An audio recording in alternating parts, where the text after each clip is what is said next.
Oh. Cameron, you're good to go. All right. Hopefully everyone can hear me. This is definitely a meeting.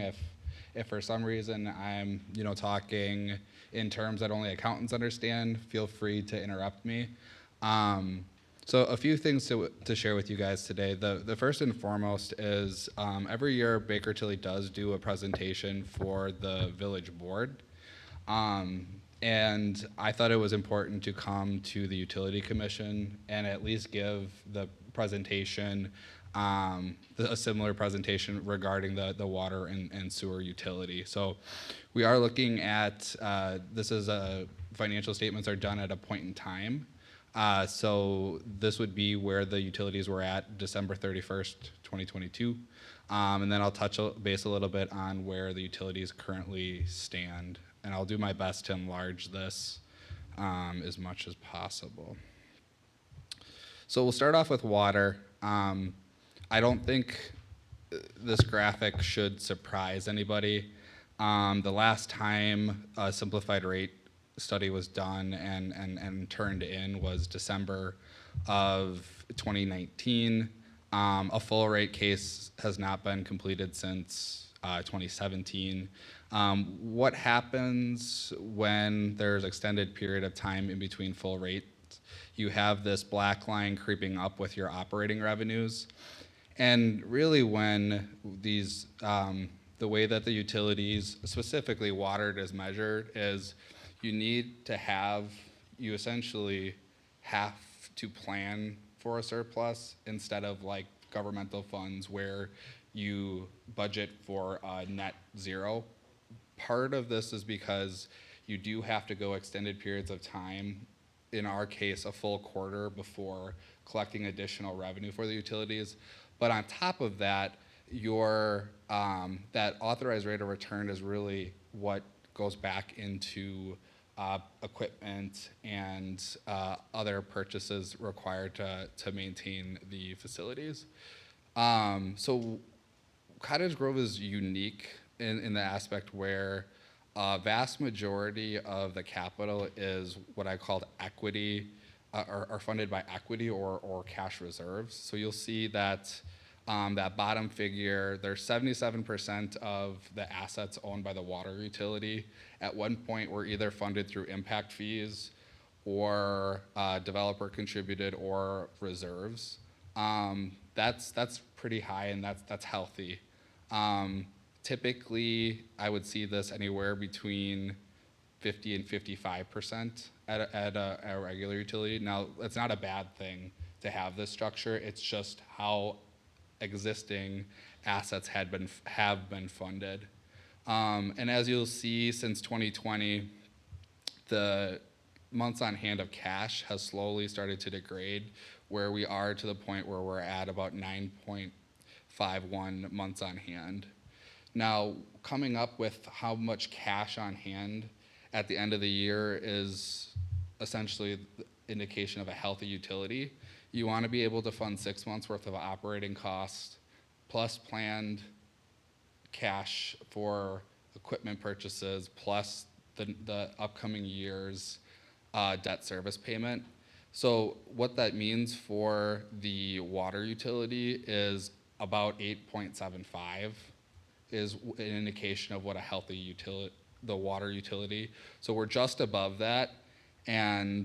But as we had discussed with bringing in Trilogy to talk about and do a rate case study, they've identified and we've identified that a change is going to be made or should be made in order to make sure that the utility stays in a positive direction. One thing to keep in mind with water utilities is you cannot, when we go to the PSC, we can't recuperate past losses. So this isn't something that we could wait to say, okay, we have had a couple bad years. Now we're gonna go and change the rates and try to get back on track. So that's why JJ and I felt it was important, JJ, Brian, John and I thought it was important to kind of just stress that action in the near future is recommended. And there's a few different options that we can do in consulting with Trilogy.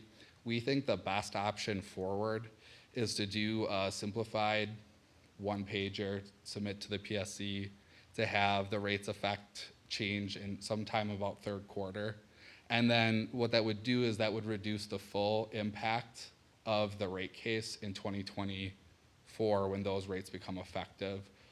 A couple reasons why we think that's a good idea is that it does address potential rate of return being less than what our current authorized rate is, and the 6.2% new PSC recommended kind of benchmark. And then you're not hit with a giant increase like I think we've seen in the past. We'll kind of come back to the rate, the water rate in a minute after I'm done talking about our sewer utility, because this is kind of the tale of two utilities. The sewer utility is no longer regulated by the PSC, and as you can see, revenues have kept up with operating expenditures, and has mostly, the vast majority of the expenditures for the sewer utility are MSD charges. And so JJ, I'm not gonna take credit for it, keeps track of the anticipated increase, any fluctuations that they expect, and then we kind of adjust rates accordingly. Same approach with water. When we see, MSD doing a 10% increase 1 year, our goal would never be to increase rates 10% in 1 year. So if we have a year where MSD increased their rates by 1.5% or 1%, we would try to even it out so our customers weren't impacted all in 1 year to try to smooth it out. The sewer utility, same metrics, the 6 months plus capital plus debt service. That's about 9.5 months are required in our terms, and we are sitting at 11.37. The sewer utility is very healthy and operating, I would say, at the current rates are supporting the operational costs. All right, outside of rate questions, any questions on the 2 slides that I've covered here?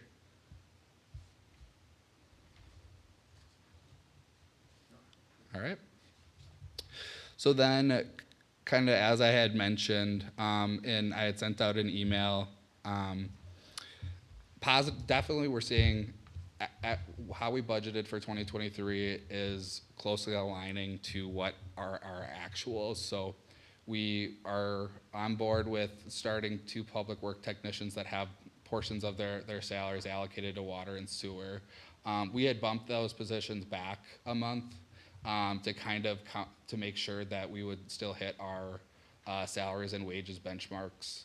And then, as I had mentioned in my email, we are seeing very positive market.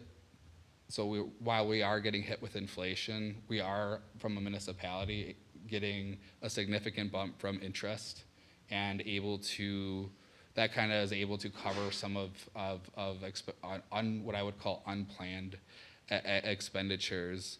And so as I had mentioned, we had in that email, we had budgeted for the water and sewer utility about $5,000 of interest for the whole year. We've already blown past that. So in my email, I had mentioned the water utilities had something about $25,000 of interest income, and the sewer is close to 30. So this is not just change in portfolio value. This is true interest income dividends actually put into our bank account. So I anticipate those numbers, like I said, with the sewer utility being closer to 100,000 at the end of the year, so a 95,000 favorable balance, as well as the water utility, not as strong just because it does not have as much operating cash to earn interest on, but still very healthy amounts. The other thing I had in my email, or the last thing that I kind of want to touch on is both water and sewer utilities have collected impact fees. Those impact fees, I believe, were in place starting in like 2004 or earlier. Um, and so per state statute, we're required to, the year that we collect those impact fees, within a 10-year time frame, we have to spend that money. And so we're, with the development that has happened in the village, we've kind of surpassed, we're gonna start being required to spend a lot more money than had been in the past through impact fees. But really that's a good thing, because that takes the stress off of having to cash finance through what I would call user charges or through rate structure. And so I encourage, if you have any conversations with residents and if they ever kind of ask, hey, is really growth a good thing? I would encourage them to point out that the village does have charge fees like this to make sure that new development is really put on that developer. And while that won't cover everything, it does cover a vast majority of new development charges. And we are very aggressive with asking developers to kind of pay their fair share on top of impact fees that we collect. Any question on impact fees? So you said we have to spend that within 10 years. Is there any restrictions on what we can spend that on? So, yep. And so there's, in both of those cases, when those studies were finalized, went to public meeting and approved, there were certain categories that and projects identified. And so one of the things that we're working with both Trilogy and Strand right now is identifying, okay, when does it make sense to spend these money on allowable costs? So there's SCADA in there, there's some lift station maintenance in there. The equipment replacement fund, which is not for sewer, which is not impact fees, it's a fund that we're required to have. DNR requires us to have because we have clean water loans outstanding. Though there's things like a Vector truck in there and other equipment. So we kind of are forced to save up over time. So again, it's not a huge impact on the user any year.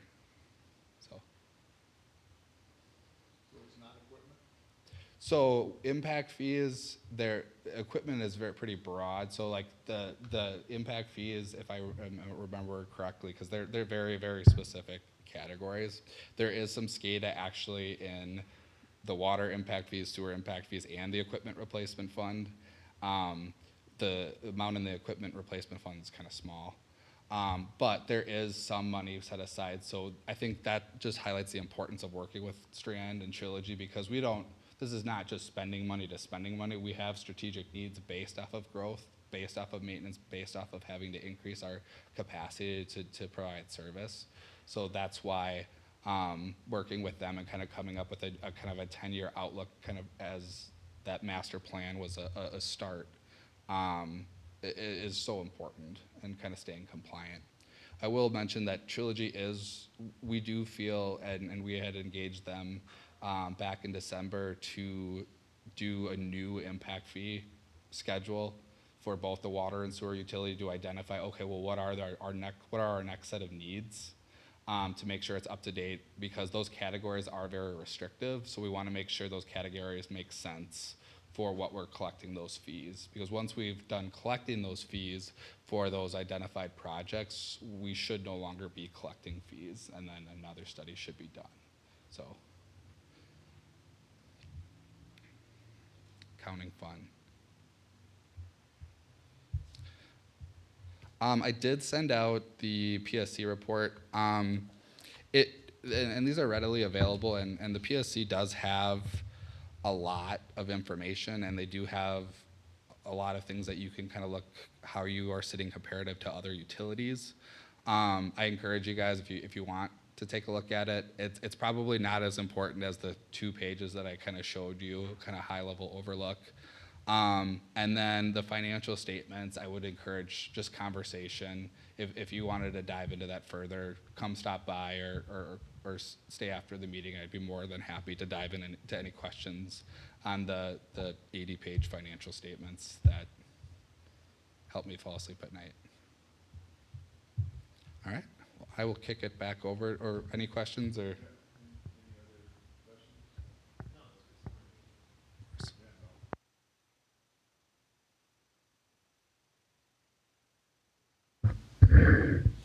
That's all we had on the director's report, unless there's any other questions.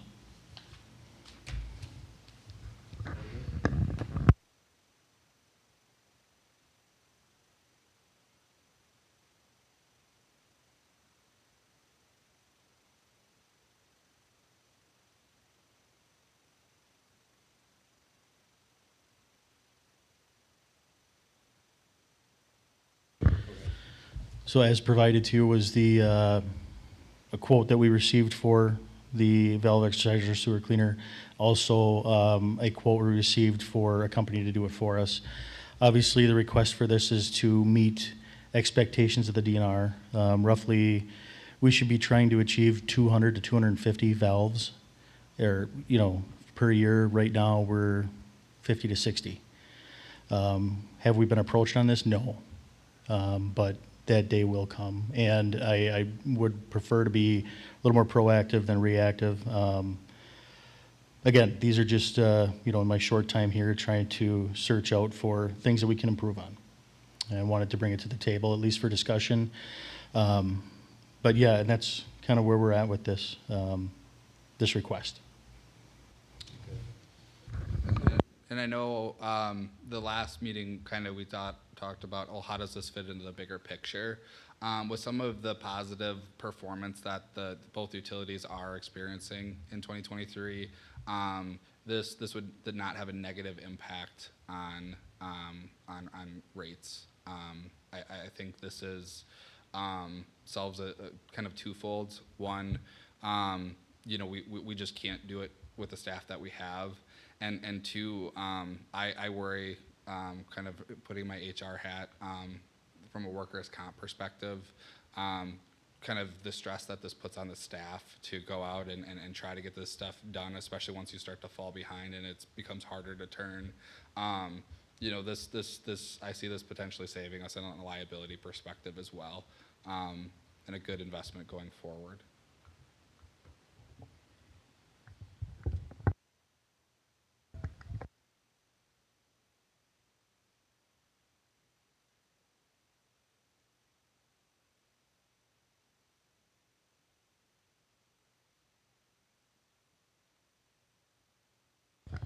So the funding structure is, it is going to come a little bit from water, but more so on the sewer side. I think when Brian and I initially discussed, we were thinking doing like a 60-40% split. As I kind of had mentioned, with water being kind of about 70,000 by the end of the year, over budget on that interest income line. That is kind of what I had thought from a funding mechanism, that it would be able to support that without actually dipping into reserves. You said right now the interest is up to over 25,000. Yep. So yeah, so we're already $21,000 better than budget, and that doesn't even consider April or May, and rates have stayed consistent. And that money can be used for.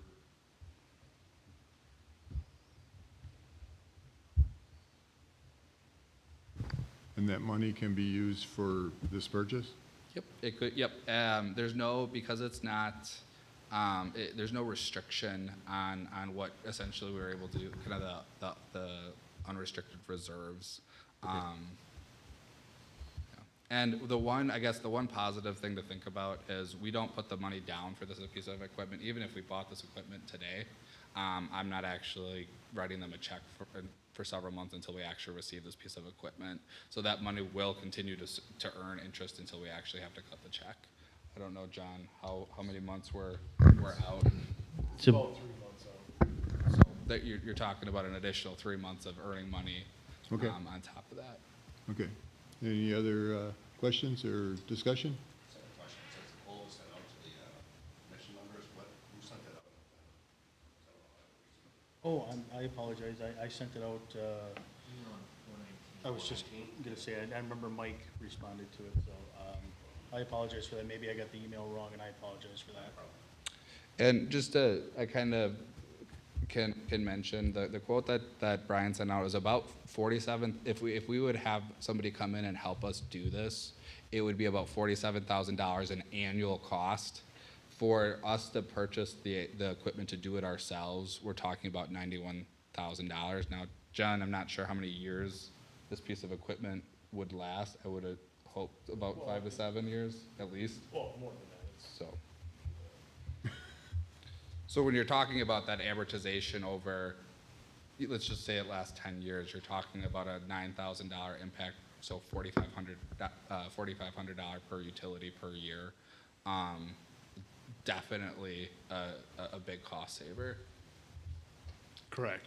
A machine, trailer rig like that is 10 to 15 years, depending on how much, it's really all about how much grit you're sucking up in the, pitting the inside of that tank, but ultimately it's 10 to 15 years conservatively with some minor maintenance, obviously. It's a motor, so you have to do some oil changes and some hydraulic hoses that need to get replaced every once in a while, but being that it's gonna stay inside, it'll last quite a while. Anything else, you guys? Okay, with that being said, and with my financial questions being answered, I'd like to make a motion to purchase that item. Do I have a second? I will second that. Okay, any further discussion on this? I don't think I got that email, I just left it on my different folder, so. Okay, My I, apologies. no, it sounds like it's a great purchase, it's just, like to take a look at the terms, but I mean, go ahead and vote. well, here, it's pretty straightforward. So we'll take a minute, if that's okay with everybody? Certainly, and I think the question kind of becomes, well, this is a specialized piece of equipment, so we, as kind of our comparative to this, we looked at having somebody come in and do that service as kind of the comparable, to make sure that we were evaluating any options that were available for a similar service. And it's got a vac feature that, from my understanding from the last meeting, could be used in other instances. Am I just wrong, or? Yeah, and that's the beauty of, again, just to reiterate, where I came from, we had just the trailer, right? Did a great job, but the problem was is you constantly had to go back with a 20-foot long, 10-foot wide sewer truck and clean up all these valve boxes that you bypassed, right? Okay. The beauty of this machine is that it's a lot more compact. It has the vacuum, the water, the valve exerciser, all in one compact unit, as compact as it can be. And when you're in that middle of that intersection, it's ideal to get it done at the same Sure. time. So that's the beauty of that. It allows you to kind of start to finish, get that project done. And the 91,000 is all those little options that were in that too? Yes, Like the hitch yes. and the Correct. spare tire and, Correct. Lug nuts, everything. okay. Yeah. No And that, secret dealer add-ons? there's a half a day training or whatever was with that as well. It kind of includes That's a lot. supplied, right? Yes, Okay. it's part of that deal.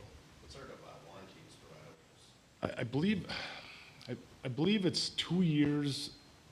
The tank is more than that. It's like a 5-year on the corrosion inside the tank. I don't know the exact numbers though to give you.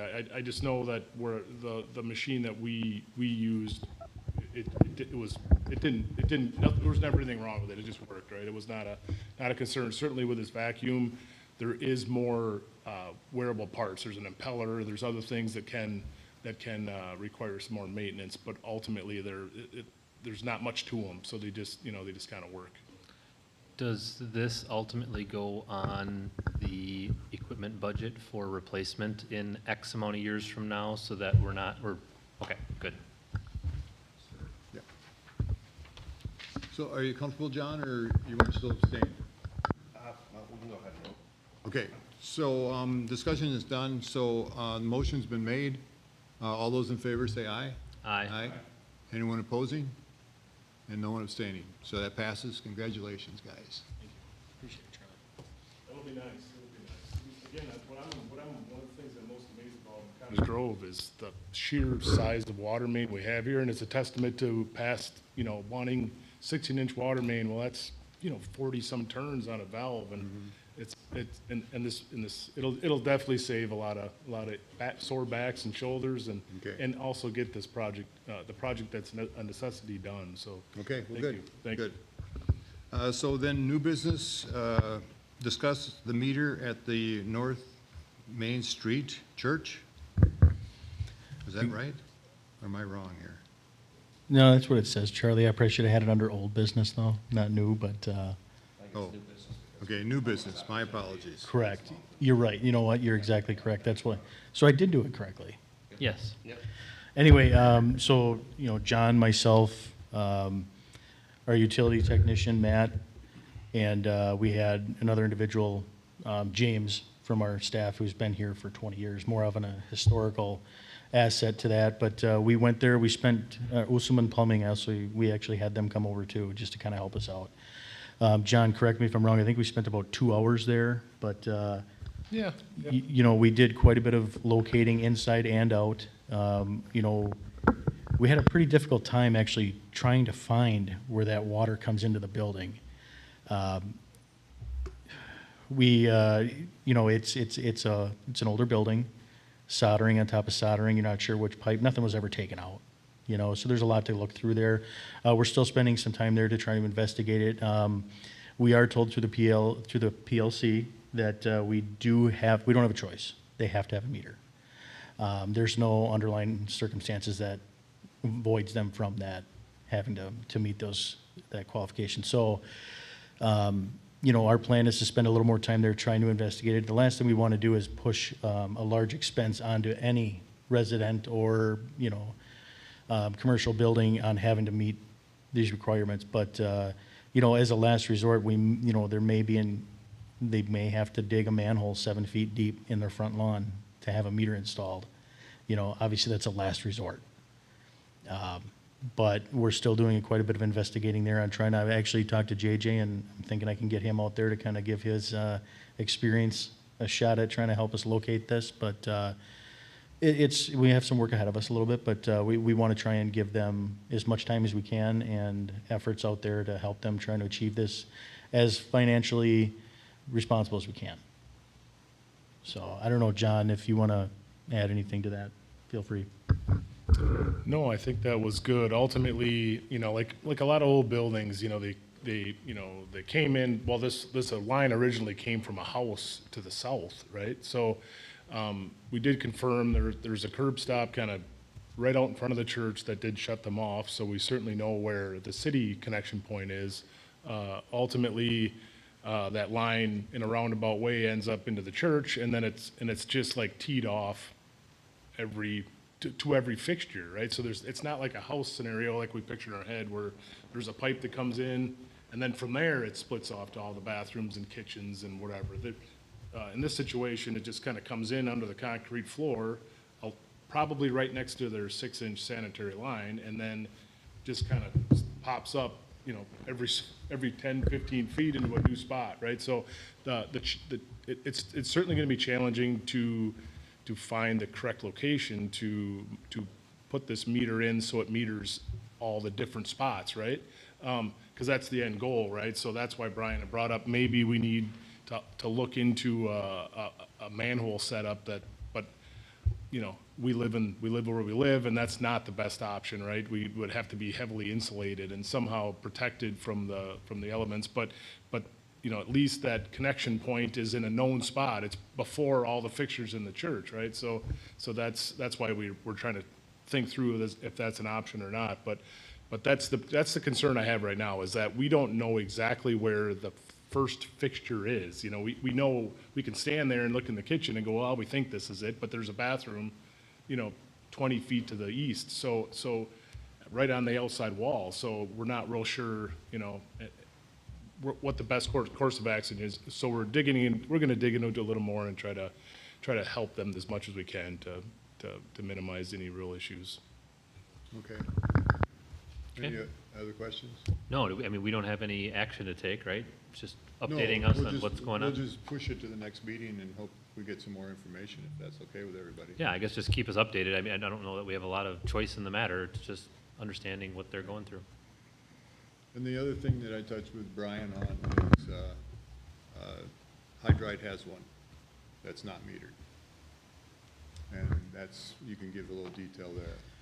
Yeah, so the location of that meter, the environment is too hot for those meters to work. We've apparently historically have switched those out when they have malfunction due to the heat. I have to defer to, I can get a little more information historically on this, but I do believe this does fall under the criteria of you're exempt to have one as far as the PLC is concerned, if it actually interferes with the metering. Part of our investigation, that is what we found. This is under that criteria that meets that. Okay. And so what's their charge? Anybody got that? I'd have to get the exact numbers, but I'm sure we could get them for you as far as what their bulk rate is for water. I mean, I just don't have those numbers in front of me. I apologize, Charlie.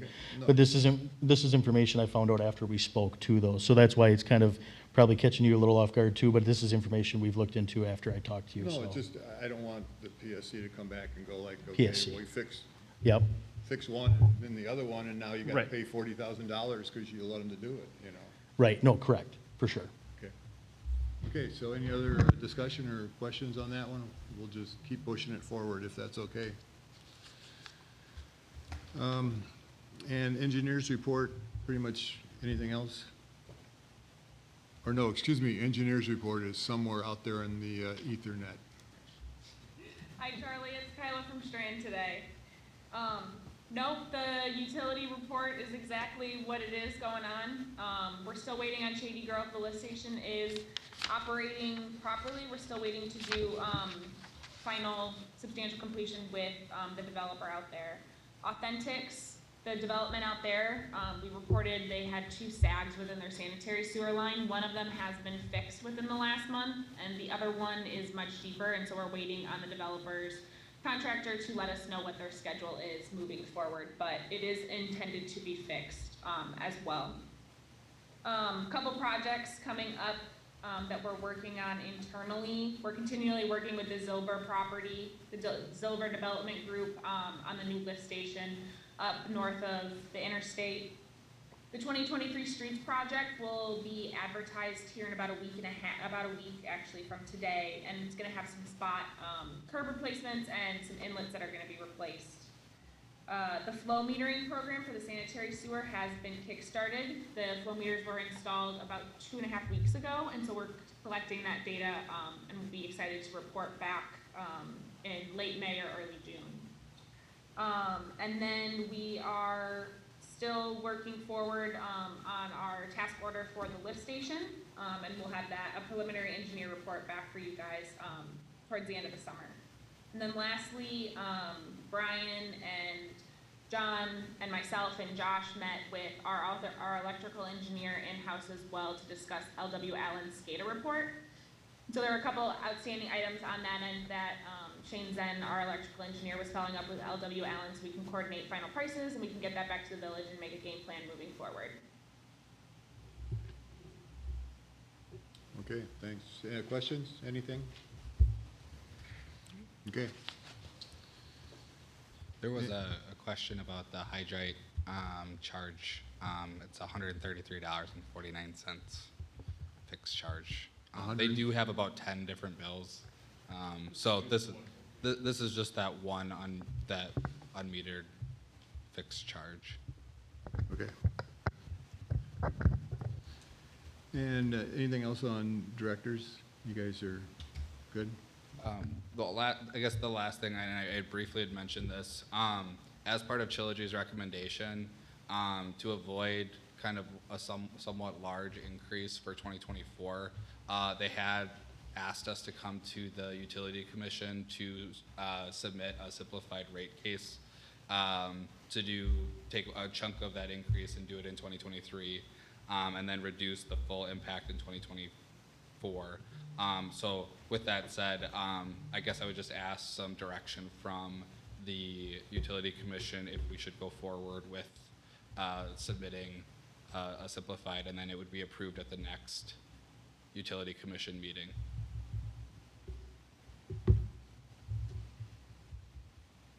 And what would that entail?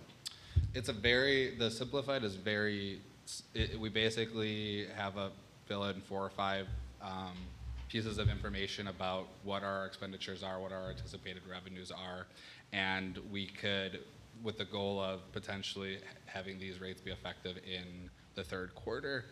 So it's about 2 hours worth of work from Trilogy, and then we can go forward with the increase in rates. JJ's been through quite a few of these, so if I misspoke on anything, JJ,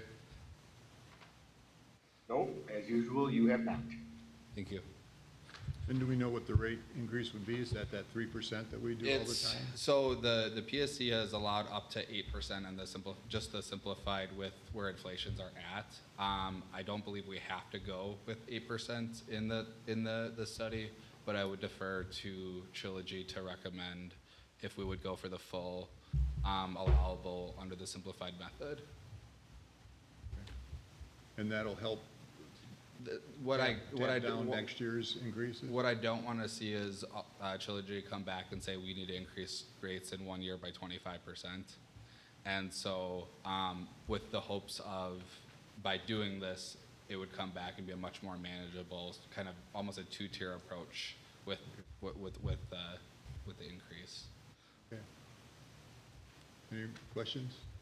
And do we need a motion to have that started, or just No, just make it so? kind of directing staff. You know, my understanding of the conversation is that you are directing staff to go forward with work with Trilogy to present at the next utility commission. For discuss and consider. Yep, Sounds good. Okay, yeah, I would appreciate you doing that then. of course. Thank Okay. you.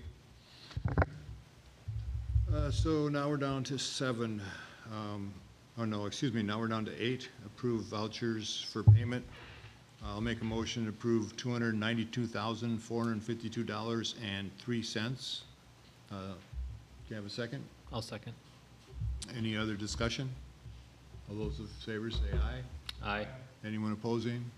And no one abstaining. So that passes. Number 9, approve the minutes of the April 12th, 2023 Utility Commission meeting. Can I have a motion, please? I'll make a motion to approve the minutes. And a second? I'll second. And John seconds, okay. Any other discussion except thank you, Kristen, as always? All those in favor say aye. Aye. Anyone opposed? No one abstaining, okay? Number 10, set the next meeting date, June 14th. And unfortunately, you guys can't come over to my house and hang with the Carnies when we have this meeting, so we'll have it here. Is that okay with everybody? Yeah, it looks good. Okay, so next meeting will be June 14th at 5 PM in this building and virtually also. And any future agenda items other than the church? Discuss and consider simplified rate application. Okay.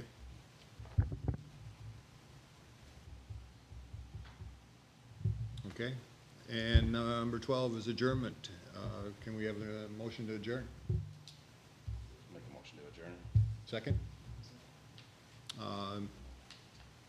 No discussion? Thank you, No. everybody. No. All those in favor say aye. Aye. Anyone opposed? Again, appreciate it. Enjoy the weather. Recording stopped.